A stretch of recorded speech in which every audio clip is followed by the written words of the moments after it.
Hi everyone and welcome to another episode of Nier Replicant. So at the minute we are going through Kaine's story and we're basically reading a book. So let's just crack on and get that book read. We are now in the third section, Kaine's Dreams Separation. So let's get to reading. Kaine listened to the sound of the crackling firewood and stared at the black object on her plate. She'd been pushing it around the wooden disc for a good 10 minutes, ignoring the bemused stare of her grandmother. Finally, she summoned her courage and gave the object a brief sniff. A sharp, bitter scent flew up her nostrils and made its home there, causing her face to twist with disgust. "Grandma, I can't believe you want me to eat a bug." The old woman threw some more wood under the cooking pot and snorted. "It's no bug, you fooled girl. It's a berry." "Why the hell would I be feeding you bugs?" "Yeah, well it sure looks like a bug," said Kaine, "and I think it's burnt or something because it smells terrible." With that, Kaine held her nose and threw the berry in her mouth, chewing as little as possible. "Oh yeah, that's terrible, all right." "Why, you little brat," laughed the old woman. "Look at the sass on you. You've been spending too much time with me, that's a fact." 5 years had passed since the moment when Kaine's grandmother saved her from the bullies. As is often the way with two stubborn people, their relationship had grown in fits and starts, but moved forward all the same.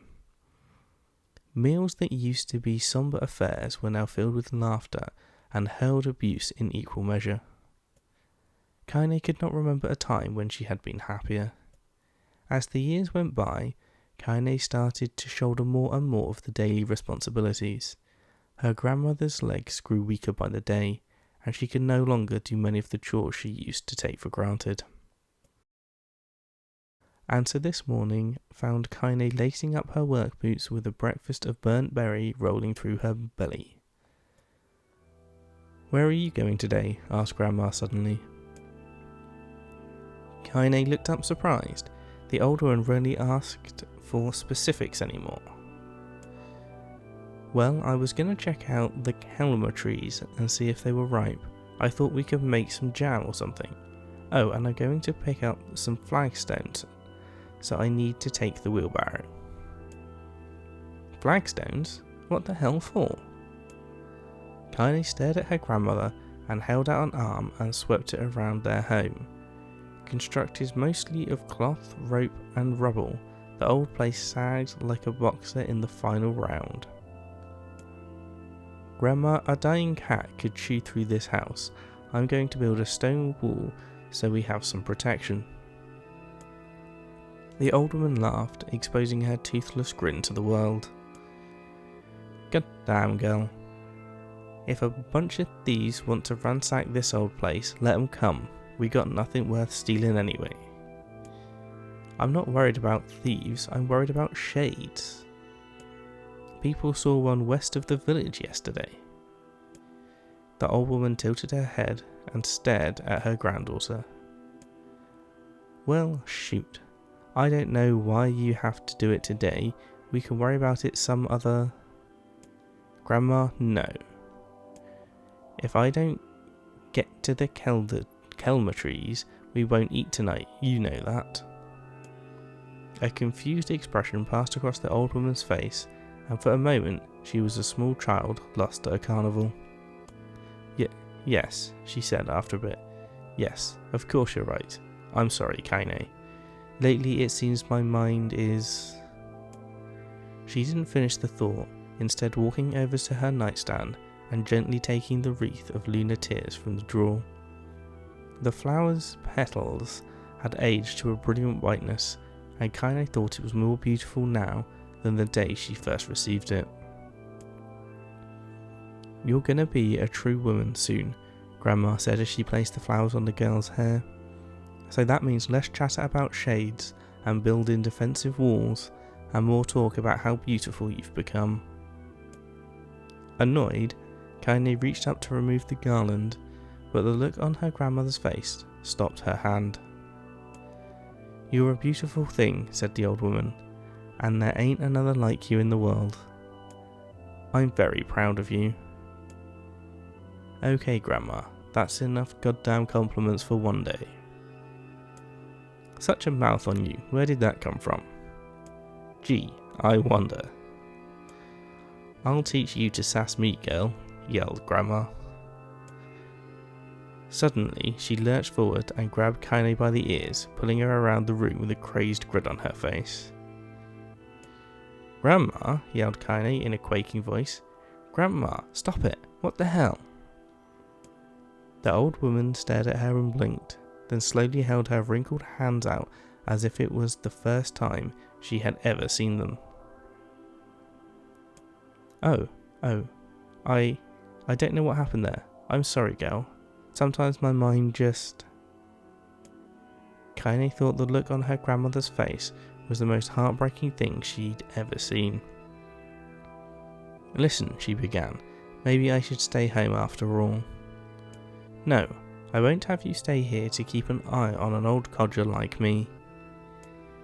You go get your fruit and your wool and whatnot, I'll be fine.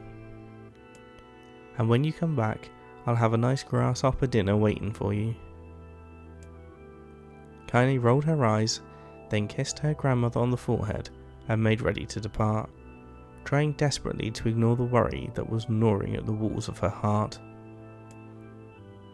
Kaine could feel the old woman's eyes watching her as she moved down the path. Don't turn around, she told herself, but in the end the temptation was too great. She spun on her heel for one final look and saw a small bent woman standing in front of a ramshackle hut with a sad expression on her face. Gods, she looked so old now. It's like the wind could reach down and just carry her away. Kaine worried about her grandmother all day, causing her work to suffer. What little fruit she could collect was tossed carelessly into the wheelbarrow, and she only found a couple of stones before losing interest in the project. Finally, as dusk approached, she decided to call it a day. Cursing herself for the lack of focus, Kaine pushed the nearly empty wheelbarrow back down the path.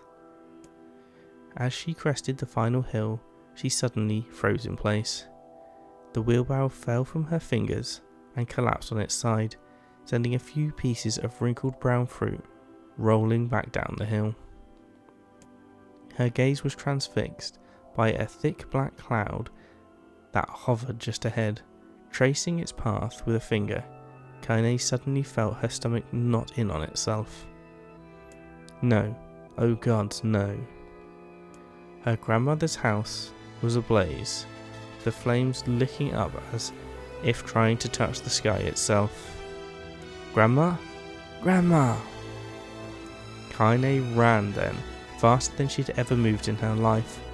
Once she tripped on a stone and went sprawling into the rocky ground, but she leapt to her feet and continued running, unmindful of the blood that spilled from her wounded hands and knees. As she got closer and closer, Kaine's mind began to race in time with her footfalls. It's too dark. It's too dark. Not just fire. Can't be fire. Too much smoke. Gotta save her. Gotta save her. She burst into the front yard and came to a sudden halt, her worst suspicions confirmed. The smoke from the fire was mingling with the thick inky blackness of an enormous shade. The massive creature supported itself on 3 twisted feet and achieved balance through means of a large armoured tail. Scales, horns and claws sprouted from its body in a random chaotic pattern, giving it the appearance of a lizard designed by some insane god.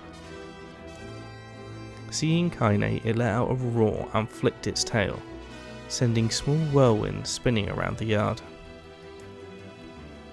For a moment, the creature retreated into a shimmering inky blackness, as if Her mind was unable to comprehend that such a thing could actually exist. But then the smell hit her, a blend of rotted meat and excrement, and the horror became real once more. The creature bellowed again, and this time Kaine responded with a scream of her own. "Alright, you bastard," she thought as her scream echoed off the high walls around them. "It's you or me. Let's go." The shade eyed Kaine with bemused interest, then it began looking from her to the house and back again, as if urging her to look at the destruction it had gleefully wrought. With dread building in her heart, Kaine glanced toward the house. Through the smoke and flames, she spotted a small figure struggling to escape the ruins. "Grandma!" At the sound of her voice, the old woman began waving frantically. "She's alive," thought Kaine. Alive! Kaine's legs sprang into life as she raced across the yard toward the flaming wreckage of the house. Before she could advance more than a few steps, the shade opened its mouth and let out a roar powerful enough to uproot trees and send them flying. The blast sent Kaine tumbling through the air before smashing her against the rocky earth.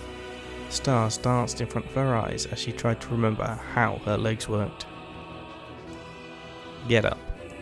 Get up. Get up. Get up now. As Kaine struggled to her feet, the shade stomped toward the house and pinned her grandmother to the ground with the tip of a claw. The old woman struggled to move the claw from her stomach, but she might well have been pushing a mountain. She coughed briefly, sending a small spray of blood into the air, then collapsed to the ground, her energy spent. Kaine lurched to her feet, only to fall back to earth with a gasp. Her ankles were on fire. One or both of them was surely broken. Ignoring the pain that screamed through her body, she began dragging herself across the ground, leaving a drunken trail of dust and blood in her wake. Grandma! Hold on. Just a little longer. Her grandmother's face was turning blue, her eyes rolling back until only the whites were exposed. Kaine pulled herself across the ground with maddening slowness, the distance seeming to increase with every second that passed. The shade glanced between the two women and flicked out its tongue, its giant mouth turning up at the corners. Short panting breath belched from somewhere deep inside its core. Bastard, laughing at us. She had no idea how such a mindless creature could experience emotion, but there could be no doubt the shade was taking joy in their suffering. Yeah, I see your plan. The shade moved its claws slightly, allowing Grandma to breathe again. It was clearly keeping her alive, only to snuff out her life when Kaine was close enough to touch her. "I'm gonna kill this bastard." Summoning all her strength, Kaine rose to her feet. There was a sickening snap from her right ankle as the foot twisted backwards, but she forced it from her mind and began to hobble toward the monster. Pulling a small knife from the pouch at her waist, she leapt on the foot that pinned her grandmother and plunged the weapon deep. "Give her back," she screamed. "Give her back to me." It was like stabbing a rock. After a few swipes, the knife broke at the hilt with a dull snap.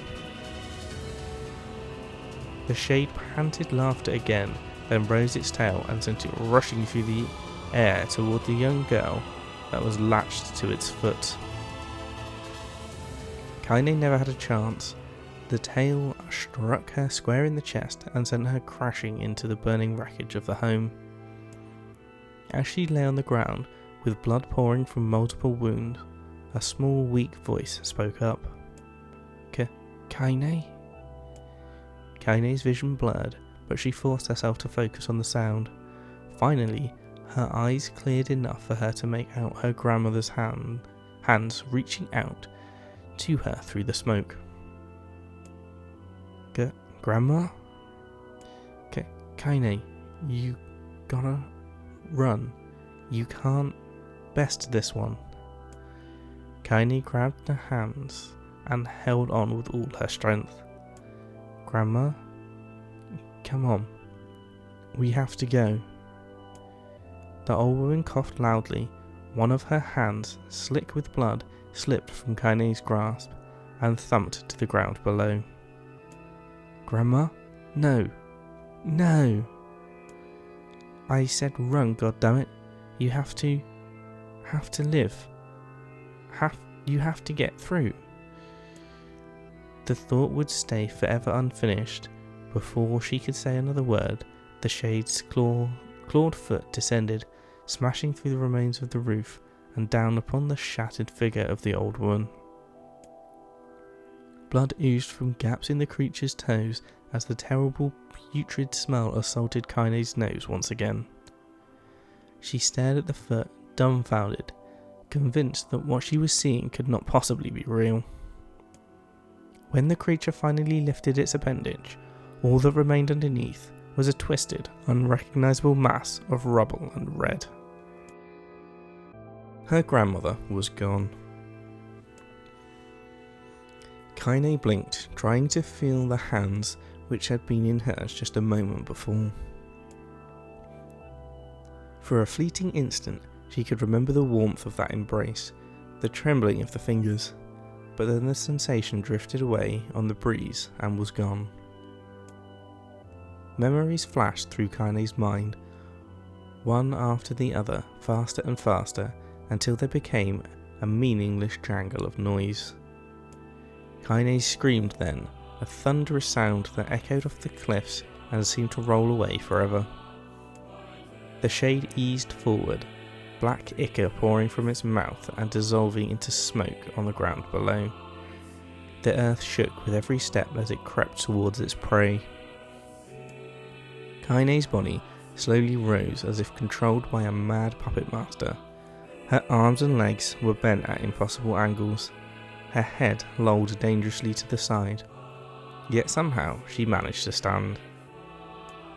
Staring at the shade, her eyes began to glow with a deep red fire. The creature, so confident just moments before, took a slow, hesitant step backwards, trying to discern if this broken human could possibly pose a threat. Kaine seized the moment.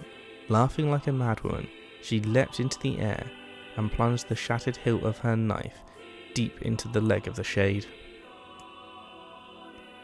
The shade shook Kaine off like a fly, sending her crashing to the earth once again. Her chest rose and slowly fell, as if a great weight were resting on it. Moist sounds of pain echoed through her mind. Something warm and thick oozed from her ears. Is that blood? Think it is. Think I'm bleeding to death. No, can't die. Grandma told me to live. Deep inside Kaine's mind, something finally broke. The sound, the pain, the smoke and flames, all of it faded away until all that remained was a single incantation repeated over and over again. Kill it. Kill it. Kill it. I'm not reading all of them. Kill it now. As the spark that was Kaine slowly began to flicker and die, she felt her desire to kill and her desire to live blend into one. The distance between heartbeats grew longer and longer and longer.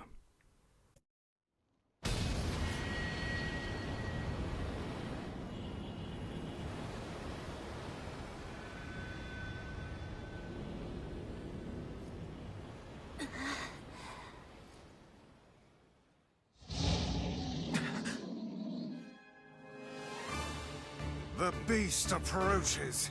Oh, I know.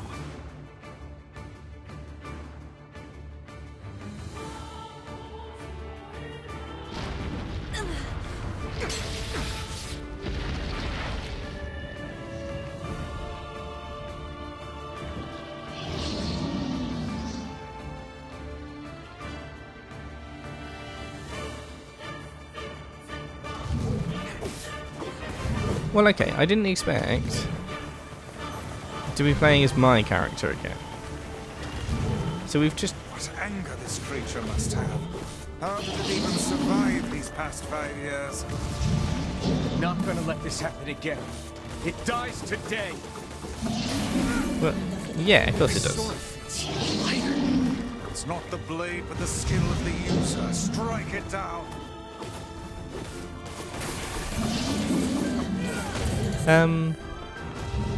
Yeah, I'm confused as to what's going on. Because I very much expected to be controlling Kaine, but then when this fight started, I was like, Kaine doesn't get involved in this fight.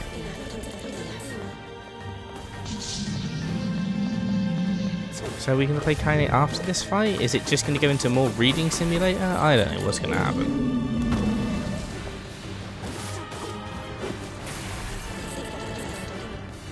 I suppose we'll find out soon.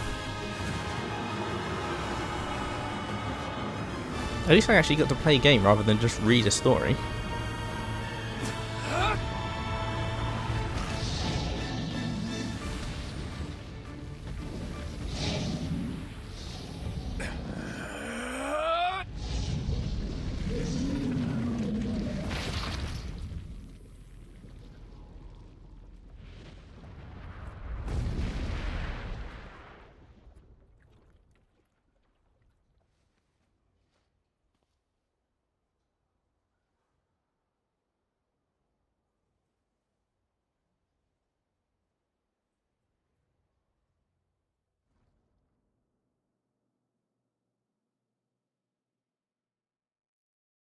I take it back.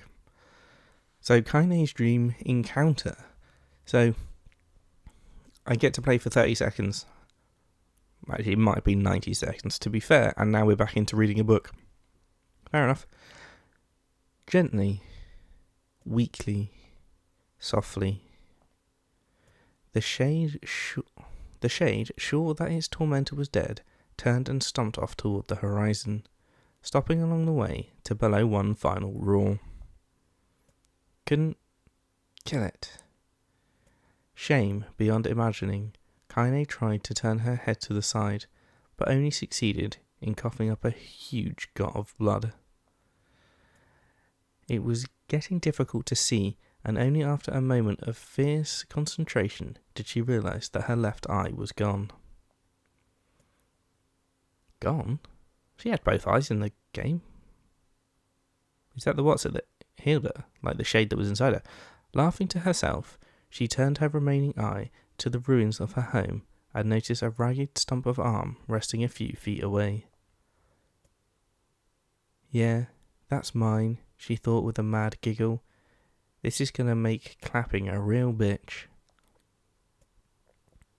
Ha! Cried a sudden voice from the depth of her mind. Finally gonna die, are you? Well, you had it coming. Go to hell, Demo, she thought at the unseen assailant. Go to hell before I pluck out your eyes and feed them to a dog. The voice of her childhood terror evaporated into smoke, only to be replaced by another, more recent voice. Hold still, said the apothecary, materializing from the ruins like a ghost. I want to draw you. That way you can live forever. No, stop.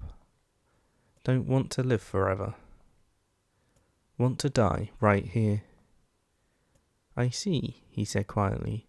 Well, if that's what you want. The spectral shopkeeper fluttered in and out of existence for a moment, then produced a piece of paper and sketched quickly. After a few seconds, he turned the page to Kaine and smiled.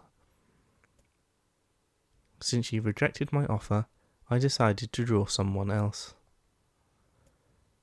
It was a picture of her grandmother, real as life. Kaine opened her mouth to thank the man, but stopped as the picture began to blacken in the middle. Before she could say anything, dozens of multi-legged insects began to swarm across the image, tearing at it with sharpened pincers. Stop. No. Don't hurt that picture. Kaine reached out with her remaining arm and waved it futilely in the air. To her surprise, the insects fell off the picture to the ground below, where they vanished into thick black tendrils of smoke. Relieved, Kaine turned her good eye back to the picture, only to open her mouth in a silent scream. The sketch now showed her grandmother as she truly was, a smashed, unrecognisable lump of nothing. The apothecary smiled, then broke into a jolly dance. "See that?" he cried as he danced his jig. "It's perfect now. She looks just like you. Ha-cha-cha-cha. I look like that? Oh God, I'm gonna die. I'm gonna die." Drowning in despair, Kaine laid her head back in the mud and smoke of her ruined house and waited for the end to come. But just before she let everything go, an unfamiliar voice began whispering in her ear. "Ain't you got a wish, sunshine?" The voice was vulgar and fierce at the same time, as if insanity had somehow found a way to take form. Kaine wanted to scream as the voice crawled under her skin, but her lungs refused to work. "You know, a wish, like a prayer or something. Why don't you get on your knees and start praying to heaven? Please, invisible man in the sky, save me, save me." Ka-ha-ha-ha. Kaine finally resorted to shouting at the voice with her mind. "I don't make wishes, they don't come true for me. I'm a curse, a freak. I should be left to die." The other voice boomed in her ears. "Wahahaha, oh God, you are the best." Kaine glanced now and saw a black shiny substance oozing from her legs. She tried to brush it away, but her remaining arm would no longer respond. The substance slowly crept around her feet and then began moving up towards the rest of her body. Is this death? Is this what it's like? Or is my mind just losing itself? She could feel the slime oozing upward, feel the hot searing pain it left in its wake. Whatever else might be happening, she was still alive, and this was real. "Come on," said the voice, "let it go." Kaine tried to ignore the voice and concentrate on the pain, but the newcomer would have none of it. "Don't ignore me, sunshine. You're ready to give up, ready to die, so why not let me have it?" Have what? Your body. Come on, give it to me. Give it to me. I want to stand on the ground, feel the rain, taste the wind. The voice paused as if licking its lips. When it resumed, it was filled with mad, unabated joy.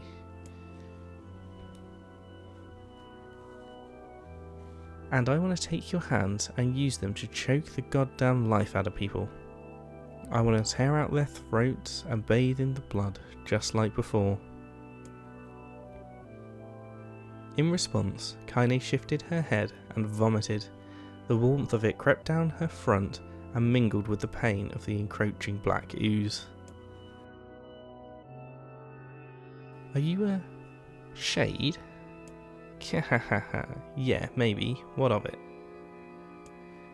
The slime reached her face, crept up past her nose and slowly oozed to the socket of her missing eye. The moment it touched her brain, Kaine was struck by the most powerful sensation she'd ever felt in her life. It was ecstasy.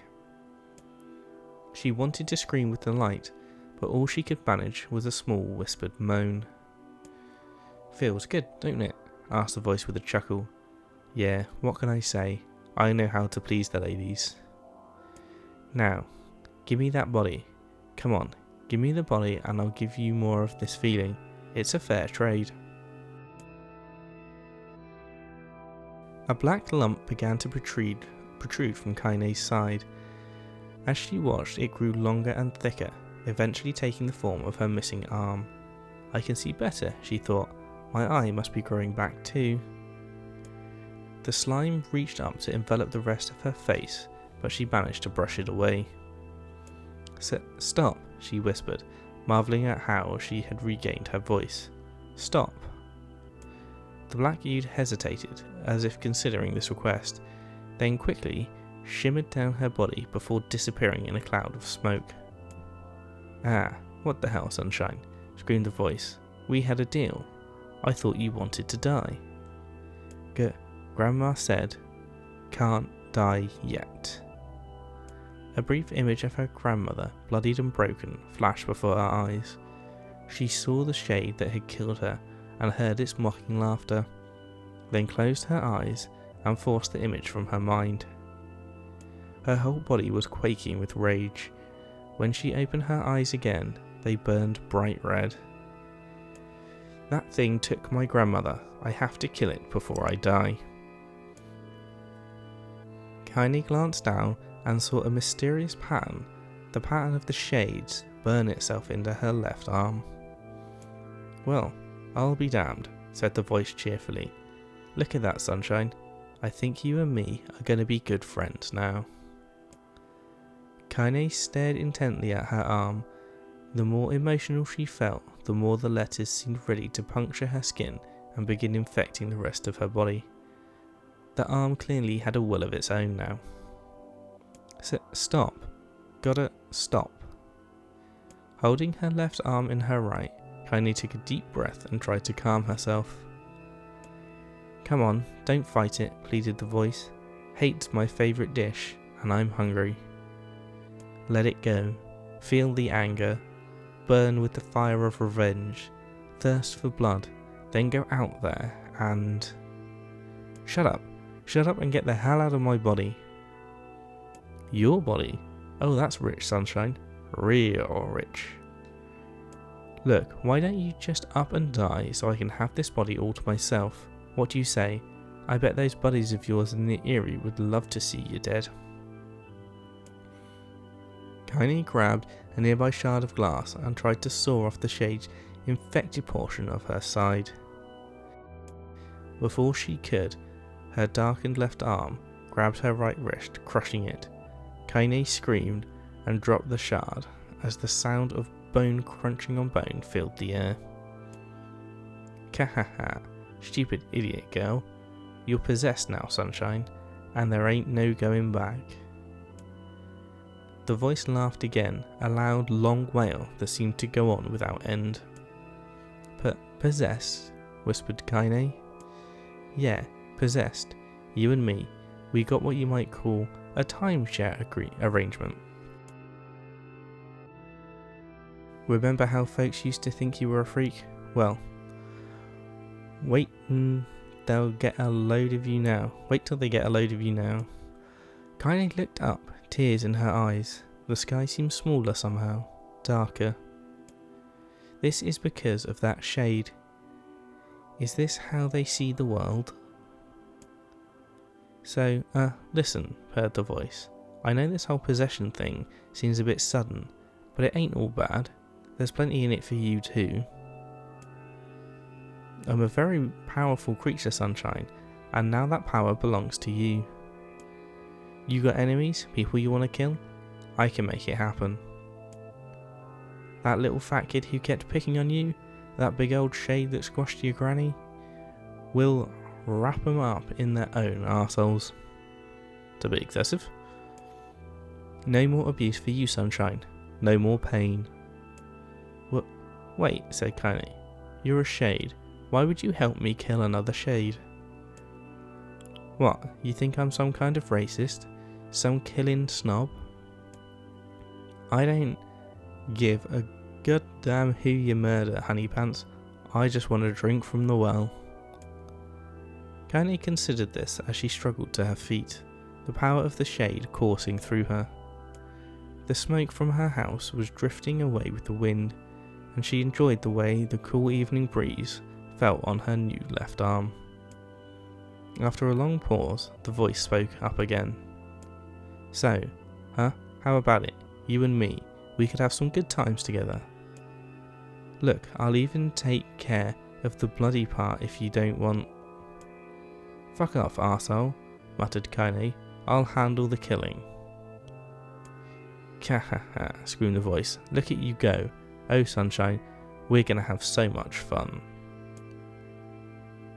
So listen, my name's Tyran, and if you ever need me, I'll just be hanging out in this piece of meat you call a heart. Now, get to it. The more you kill, the more your heart turns rotten and sour, and I like rotten and sour. Kaine found herself nodding to the voice. Yeah, she said. Yeah, I think this can work. I'm gonna find that shade, and I'm gonna strangle it with its own guts. And when I'm done, I'm gonna do the same to you, Tyran. Count on it. Ha, laughed Tyran. I've shit bigger than you, so good luck with that. Oh, and hey, one more thing. Right now, you and me are sharing this body, but if you ever run out of hate, if you ever, go soft, then I'm gonna take over everything. So keep on killing, sunshine, and watch your back.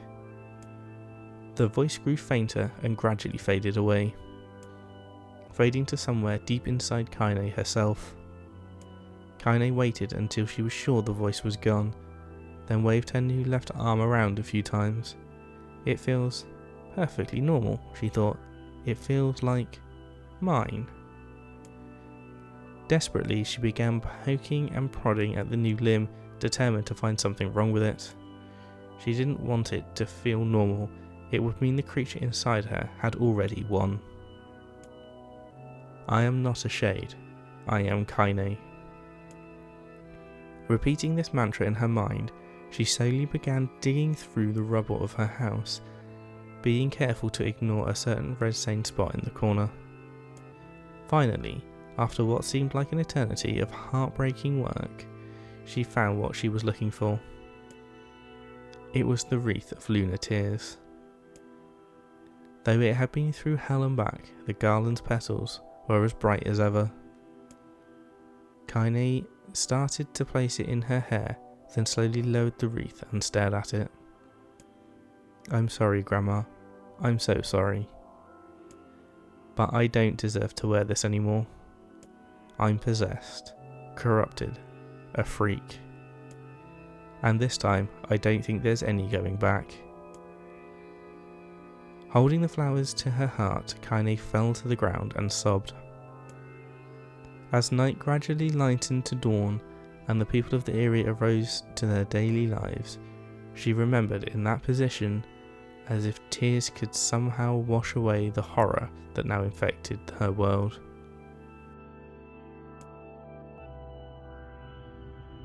Alive! Stay alive! Stay alive! Grandma. Kaine, you gotta live! You gotta come back to us!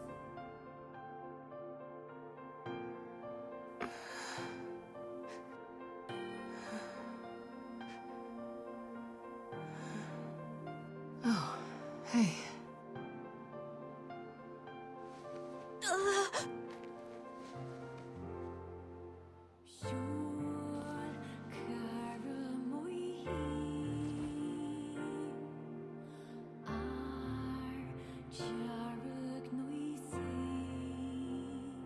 Emil, you were the one calling me, weren't you?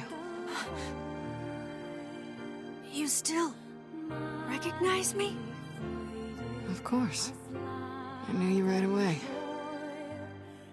Thank you, Kaine. Welcome back, Kaine. Wow, you grew up. So, how long has it been? 5 years.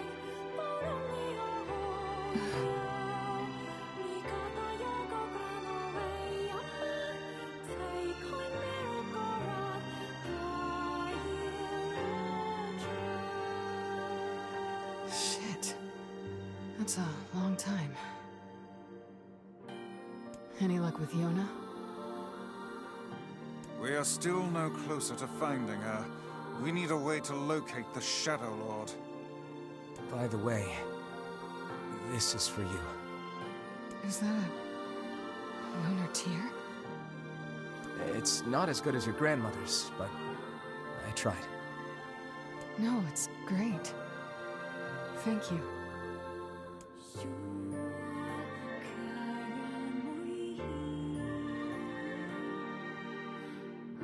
Kaine waking from her long, petrified sleep.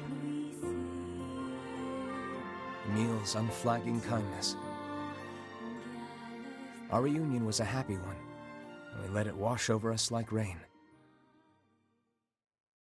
That is, until Devila and Popola had to go and ruin it all.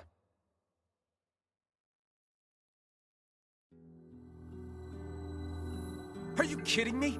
You can't be serious! Please, try to understand. People are tired and scared, and... I'm sorry. I'm sorry you have to bear the brunt of that. This is crap, and you know it! It's okay. We can sleep outside. No one's sleeping outside.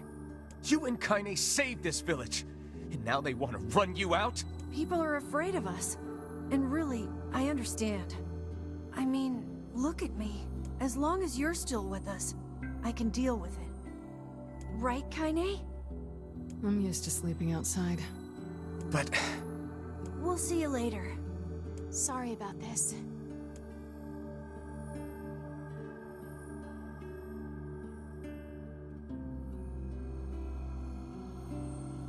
What is the matter? Kaine always sleeps outside. I never thought about that until just now. Never even occurred to me. Damn it. We should turn in. How long is this section before I'm going to get an opportunity I to didn't get much sleep that night. save or actually do something? For the first time in my life, I hated Devila.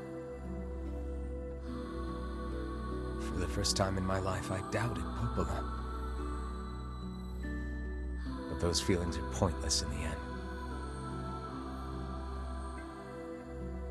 They said and did what they did for the sake of the village. To protect it from the horror of the Shades.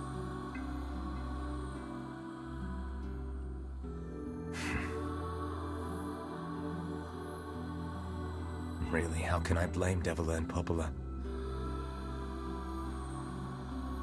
In the end, I'm just as bad. Because I never once stopped to think about Kaine and Emil's situation myself.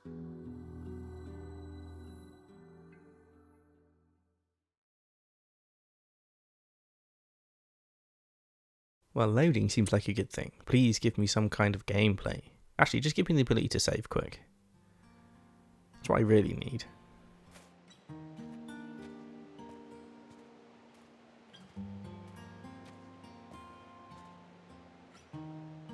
I should apologize to Kaine and Emil.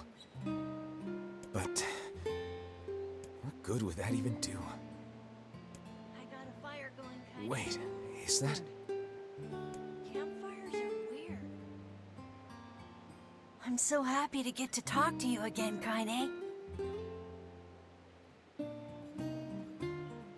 Okay, I'm going to call the episode here and carry on this next time, because otherwise I feel like I'm going to be here for another hour and this is going to be a ridiculously long episode.